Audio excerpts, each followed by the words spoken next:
Hey y'all, it is good to be back. Thank y'all so much for tuning in. Well, we're gonna be talking about finding bits, finding the game, whether you're on stage in an improv scene or at the table. Now, before we get started, I do want to oh man, I do want to give a huge shout out to Level 1 Geek for, I mean, they always put on an incredible show, incredible game. But last night I tuned into their Alien stream and it was outstanding. It was terrifying, was definitely rooting for Willie to survive. Did not anticipate the ending. Oh, Ondawin, hello! I'm so glad you enjoyed the music. Oh yeah, they're killing it. And it was so cool to see Irv,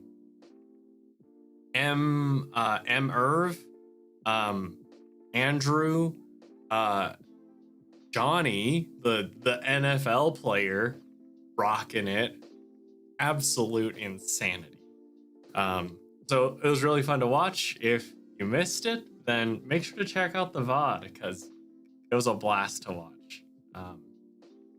Well, we're gonna be talking about finding the bit, finding the game. And when it comes to like improv in general, it's quite the topic. It's very rarely talked about in lieu of things like yes and whatnot, but I would say that it's one of the biggest fundamentals that is also difficult to grasp unless you've been able to do it a lot. So we're gonna jump in to my usual sheets page right now, and oh, 1 second. Sorry, I am having a little bit of technical difficulty here with that. Give me 1 second. You should still be able to hear me though, so hopefully just listening to my dulcet tones will be entertaining enough for the time being. Okay, cool. Do I know what dulcet tones are? No, but I've heard people say it, so I'm a fan. Okay, I dig it, Ondawin. Thank you so much for tuning in, and I'm very excited to play right after this. For anyone else tuning in, I'm going to be ending this a little bit early, about 7:45, just so I can get ready for the Let Us In, which, if you haven't checked out already, definitely give it a listen. Wherever you find your podcasts, the Let Us In. I am in season 2, Monstrum Ex Machina, with an incredible cast. Steph, Mika, Linz, myself, and of course, Erica is our wonderful GM. And I play a Slenderman by the name of Henry S. Lenderman. So definitely check it out. So here we go. We're talking about finding the bit, finding the quick bit. Here's the thing. Like, whenever we talk about game in general, when it comes to improv, most of the time, game is, if it's short form, like Whose Line, then game could easily just be whatever game you're playing. Like, Questions Only is a game where the rules are fairly simple. You can only speak in questions. If you were to play a game like Helping Hands, the game's simple. Whoever is talking can't use their hands, and whoever is using the hands can't talk. They're the ones playing up the whatever, like if it's cooking or making a drink or something like that.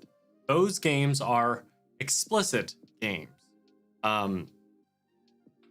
Whereas what I'm talking about here with RLU, hello and welcome.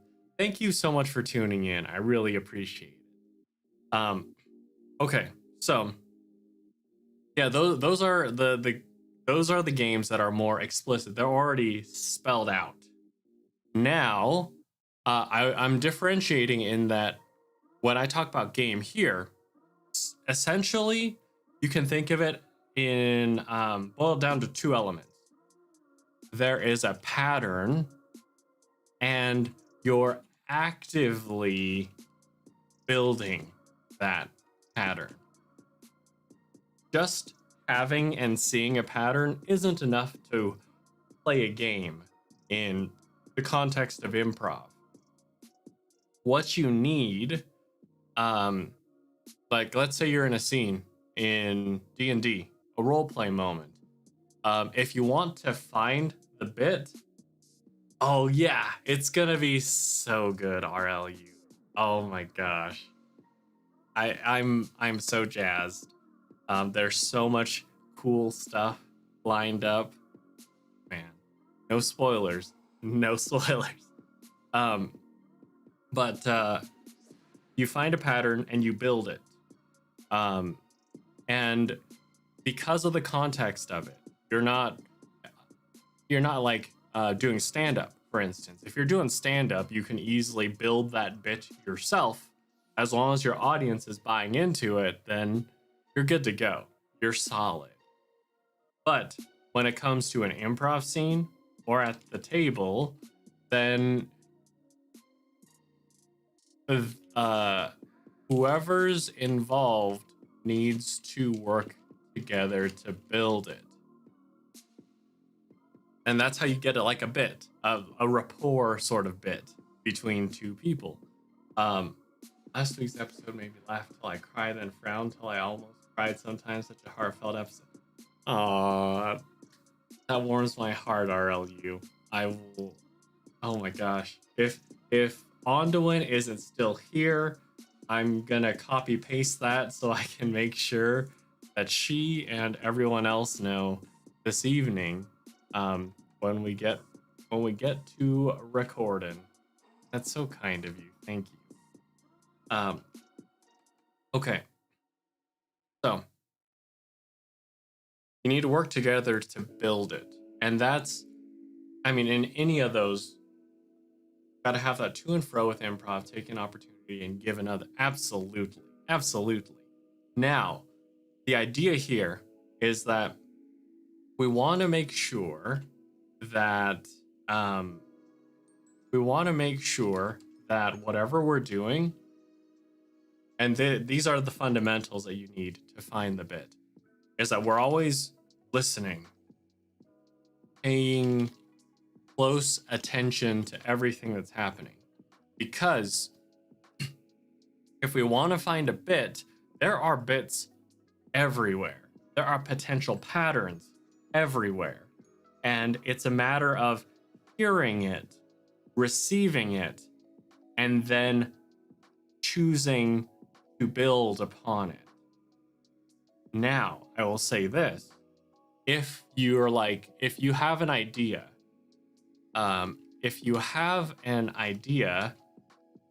and you fire it off and no one picks it up, then you don't have a bit, unfortunately. In the context of an improv scene, or if you're trying to do a comedic bit at the table, if no one picks it up, then unfortunately, in that case, the offer wasn't accepted by anyone, and you won't be able to build on it. I mean, you could build it yourself, but it's hard. And if you're building it yourself, there's not as much of a payoff, because then it becomes almost like you're just doing stand-up at the other players, and you don't want to do that. Everyone should be working together on this. So when it comes to building a bit with someone else, it's crucial to pay attention so you can pick up a bit and then recognize if yours has been received or not. And there's also some thick skin involved here, because there are gonna be plenty of times where You might have an idea and you fire it off, but no one picks it up. And that's okay, because that's just the nature of it. You're not going to hit 100% of the time. You're not going to hit maybe even 50% of the time. There's so many things that I've thrown out there where they just didn't land. Or at the very least, I wasn't on the same wavelength with what I was thinking as opposed to someone else. And I would hate for someone to feel obligated to pick up a thread if they weren't ready to use it, or if they weren't feeling it, right?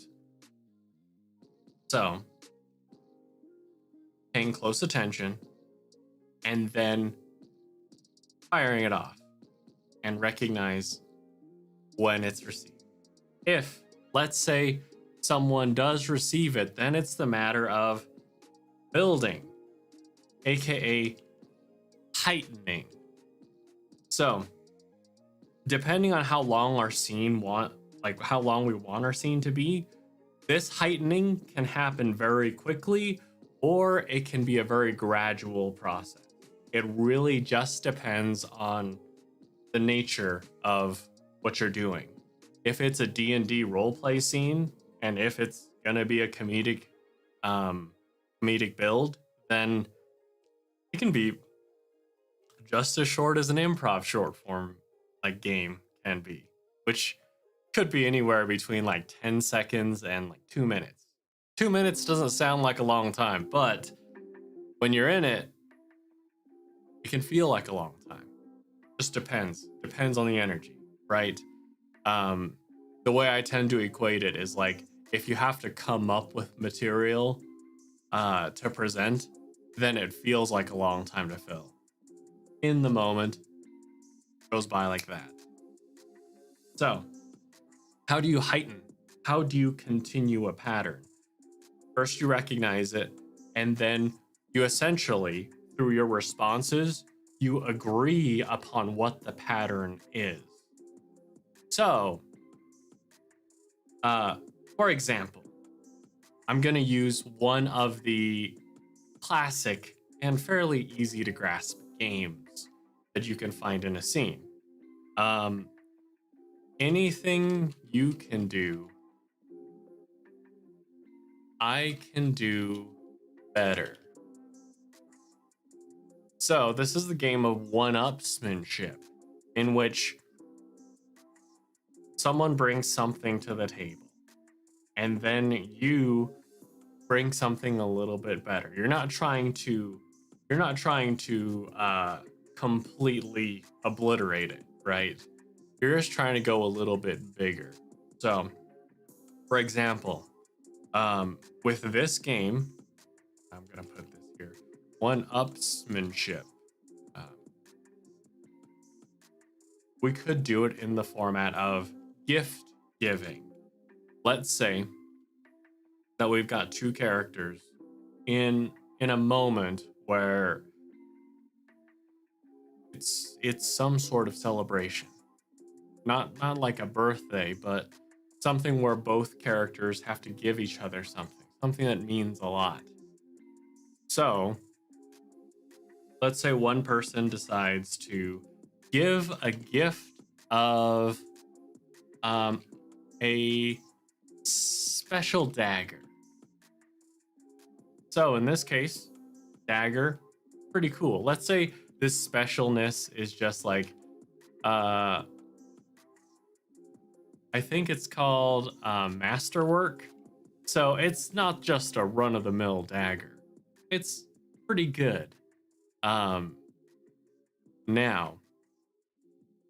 if we're going to play the game, instead of it just being like oh, thank you, taking it and moving on, if you want to play the one-upsmanship game, you give them a gift back that's just a little bit higher on whatever level you want to put it on. So in this case, let's go fairly simple. Let's go rarity. So in this case, if they gave you a masterwork dagger, then maybe you decide to pull out a sword of the Peruns or Parens. I'm not sure exactly how to say that, but this is a magical item that gives you some abilities, some pretty cool Battle Master-esque abilities. Now, by comparison, Masterwork, though it is better than the standard dagger, it's not a magical item. Sword of the Peruns is very clearly a magical item, in which case we've heightened a little bit. We've escalated a little bit. Now, and I'm going to make a little note of it. There's one component here that we absolutely need to address, but I'm going to do it after I've hit just a few more notes here. So, gift given of Sword of the Peruns, we have a fairly powerful magical item. Worth quite a bit, difficult to find. Let's go a little bit crazier.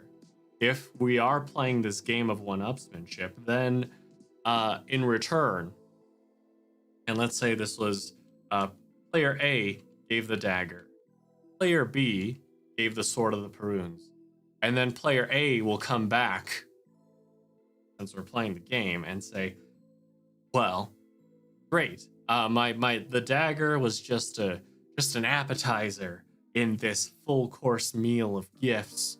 So, thank you so much for the sword. I'm gonna give you this. And they might open up a chest and pull out the deck of many things.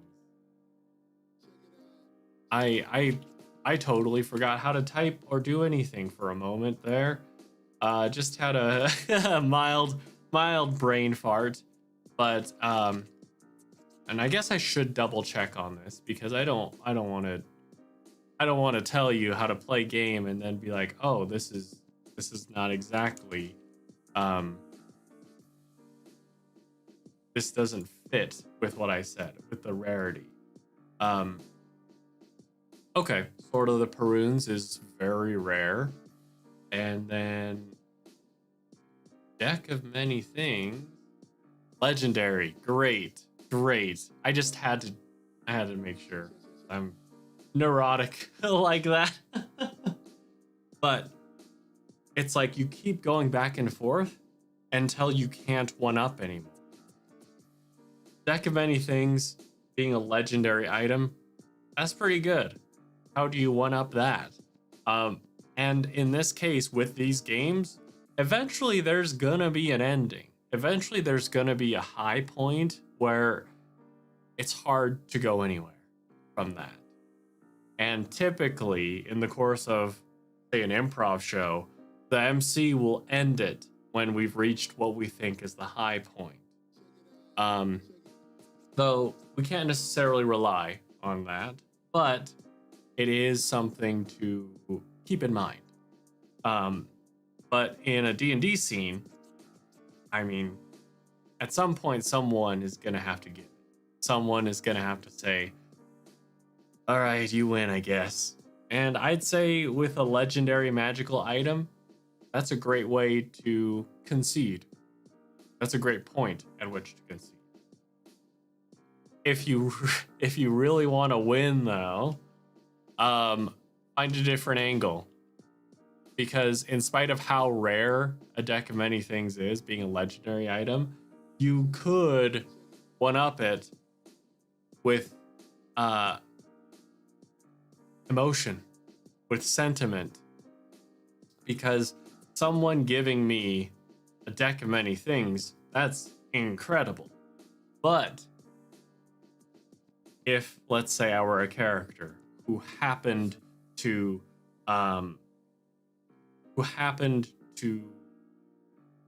have lost their family and they want anything to help them remember, in which case, if, say, in the course of this game, my counterpart gave me a a diary, a picture, a recording rod that contained some words from those family members. That, in spite of maybe the monetary value of it being and the rarity of it, I mean, that's debatable. As far as like magical items go, this has no mechanical benefit for my character, but the sentimental value is through the roof. And that's how you defeat the deck of many things in the course of this game. You just find the angle to approach this.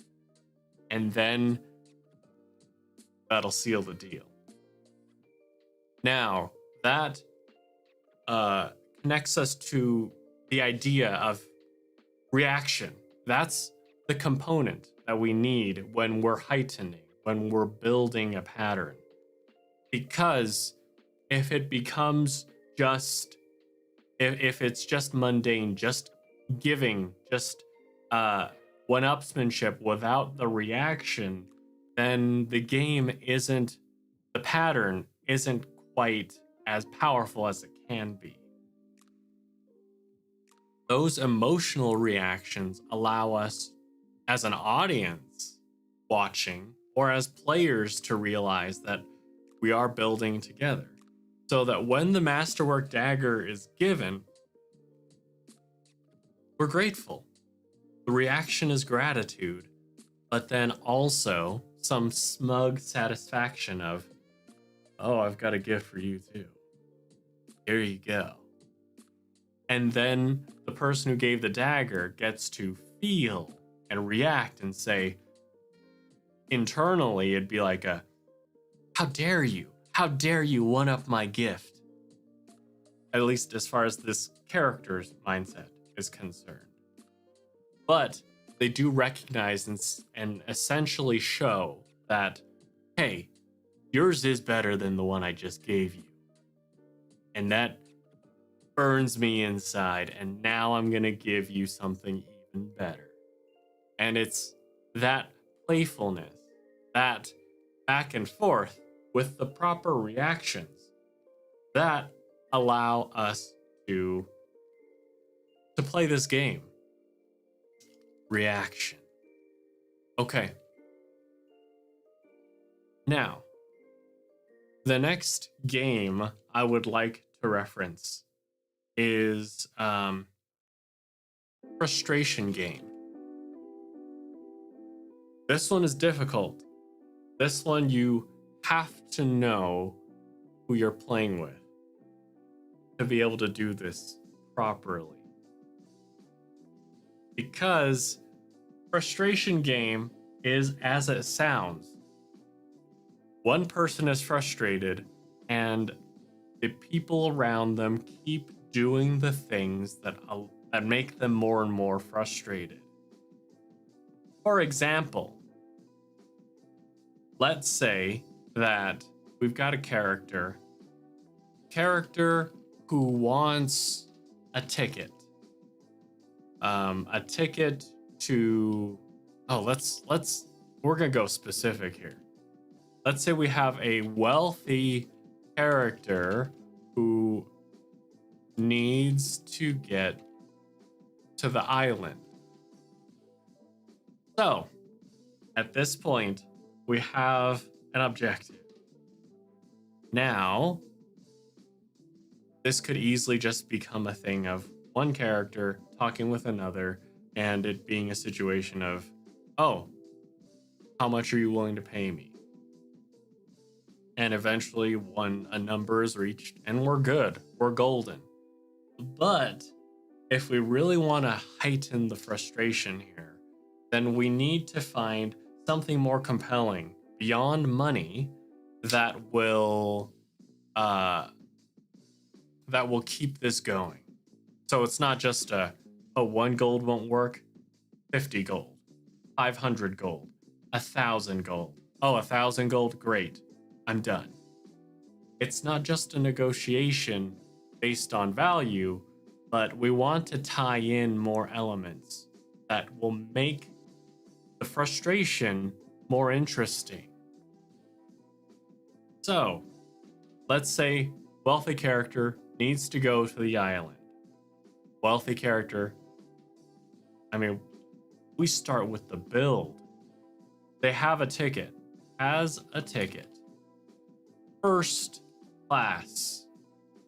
And so they're set. They're already, and I'm going to make this person, because there is a fundamental here I'd like to bring up too, is that if you want to play a game where your character has misfortune and you want people to laugh at them, then you need to remove sympathy to a degree. And by that, I mean, if we had someone who needs to go to the island, let's say, and I'm going to ramp up the sympathy here. Let's say we've got a little kid. We've got a little kid who saved all his money for a year so he could go to the island and play carnival games. And you see the journey where he's on his newspaper route. He's been like the kids around him have been like, hey, do you want to go get some ice cream? And then he says no. Well, at least he says no to the ice cream. No to buying ice cream. And he has to sit there and watch as all his friends are enjoying these. Oh, shoot. I appreciate that, RLU. Thank you very much. It was a bit of a scramble earlier today, so there is a little bit of chaos. I feel like there's a lot of chaos most of the time whenever I'm involved with tech stuff, so I appreciate you letting me know. But we've got this kid, has been diligent, patient, has had strong willpower here. Saved up all his money. He's got a ticket. It's not a good ticket. It's like one of those like bottom of the barrel, nosebleed section, that level of ticket to go on this ferry. Thank you. To go on this ferry to get to the island so he can finally play those games. And then ticket flies away and he can't go. In this case, sympathy, right? We're sad about that. We've had a reason to feel sympathy because we saw the journey of this character. And so when that happens, we're not laughing. We are feeling bad. So if we want this moment to instead be a funnier one where we can play the frustration game, we're going to start with wealthy man. His name is going to be William Pennyworth III. Now, we're going to start off with him showing up to the ferry and holding his nose up at everyone around him. And when he's done that, we know, okay, he views himself as being better than everyone. Okay, great. The more we're able to hit those notes, because just the look itself, that can speak a lot, but we might have moments where he could help someone, but he doesn't. Or he could, let's say on the way to the ferry, there's a bench before the ferry gets there, and there's a pregnant woman who's standing and he's sitting. He could give it up to her, but he doesn't. And then we have more. We just keep piling on the elements that make us hate this person, because the more we can do that, the more we give ourselves permission to laugh at him when the frustration begins. So here, pile on the D-bag stuff. Now, once we've got that, ticket flies away. His first class ticket. The one that was going to set him in the best seat on the ferry to get to the carnival is gone. And now we see that he's the least fortunate in this moment. Everyone else there has a ticket. Everyone else there can get on the ferry. And he can't. And because we've established how much of a D-bag this guy is, we can start to see the process of him maybe trying to buy people off. Maybe he will offer someone money. Now, here's why I want it to not just be a monetary negotiation. And we can take away those elements simply with behavior. With this character who has been so snooty to everyone else, maybe they're gonna be the ones who are like, no, you can't buy my ticket. You've been a jerk. I don't want you to be there. And that level of like some like satisfied vindictiveness. Great. Maybe someone will set a price that's so high that the wealthy person isn't willing to pay it out of sheer pride. Because pride can very easily be the reason that it's like money negotiation isn't an option. Now, when we have that, we can have the moments where each other character around William Pennyworth III has is either able to tell him about the things he's going to be missing.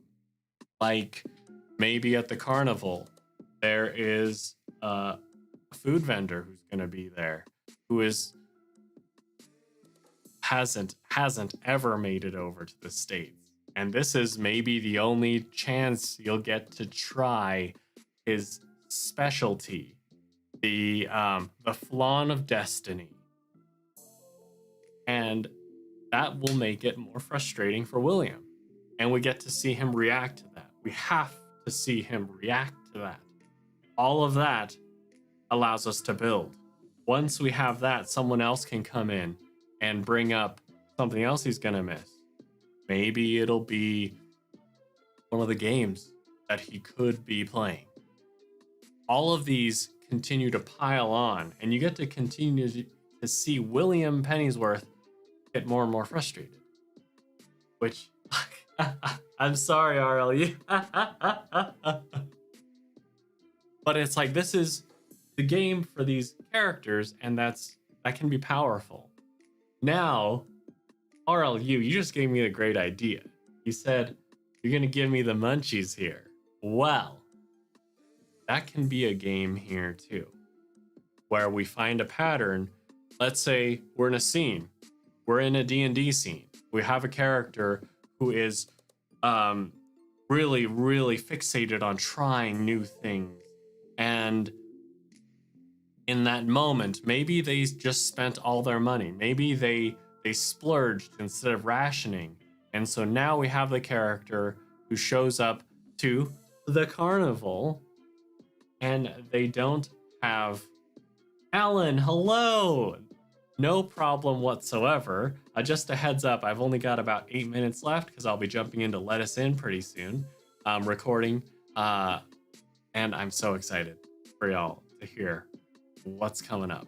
But yeah, I will be ending a little early, just a heads up. But let's say we've got a character who is feeling hungry. And I mean, I'm gonna tie all this back to William Pennyworth. What if William Pennyworth What if he spends all of his money on him to get a ticket from one of the people waiting? And so he feels triumphant. He finally gets onto the ferry, and the problem is that he gets there, no money to buy food. Now we can see everyone again. Like, this could be a moment where William walks around and every single thing is going to remind him of how much his stomach is growling, how hungry he's feeling. And since we've established this character, William Pennyworth III, as being a character we hate because of his behavior, then we have the opportunity to laugh as we build that pattern, and people can help contribute to that. Someone can show up. Maybe it's just a matter of the stand opening up with that incredible chef, and the smells waft over to William Pennyworth III, and he smells it, and it's excruciating because it's magic. And then he's trying to get away from that stand because it's just going to be torture. And then he runs into like the pie eating contest, and he smells all these different fruit fillings, all the pastry fresh out of the oven. And then he gets hungrier, and then he runs off, and then he thinks he's escaped. He's found like maybe a little, like one of those little those paddle boats, the ones where you sit and then you're basically like riding a bike on water, and it's usually shaped like a duck or a swan. He gets onto one of those and he's paddling away because he's like, I need to be away from the food smells. And this is my act of desperation. I'm on this little yellow duck paddle boat, and we'll be fine now. And then as he starts paddling away, he realizes, wait a second, we are going in a straight line. I'm the only one in this, though. How can we be moving so well? And then he looks over and he sees there's someone else sitting there. And this other person cracks open a little lunchbox, and he once again is assaulted by the smells of glorious food. And he can't partake, unfortunately. And in that moment, I would probably have him jump into the lake and end the scene.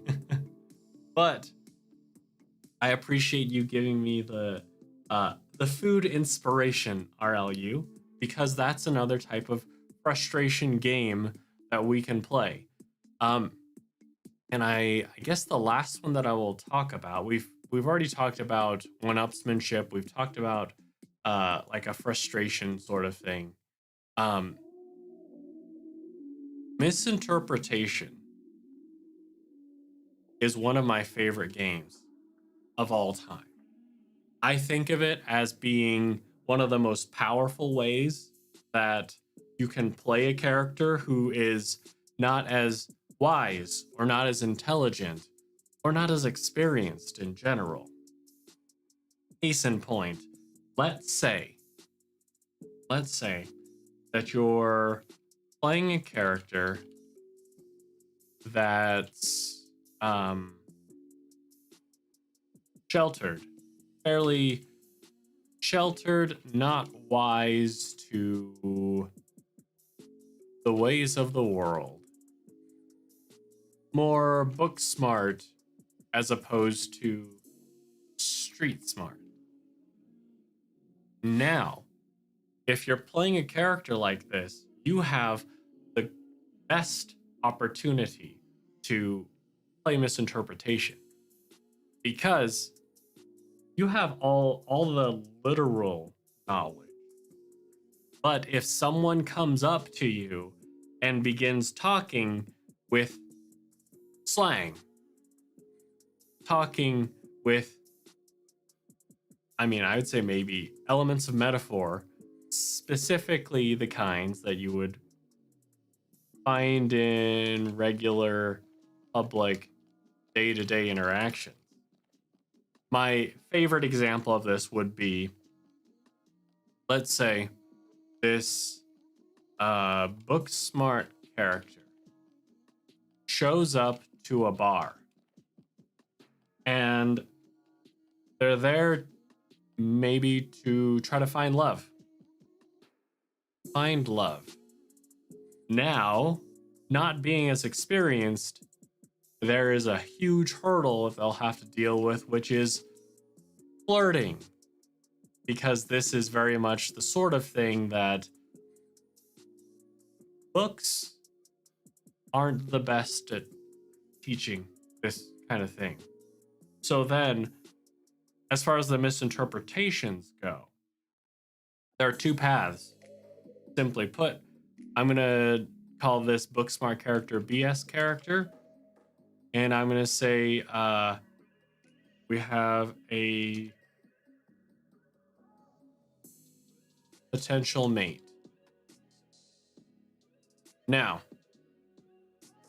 potential mate could throw some innuendos in there. They could say things that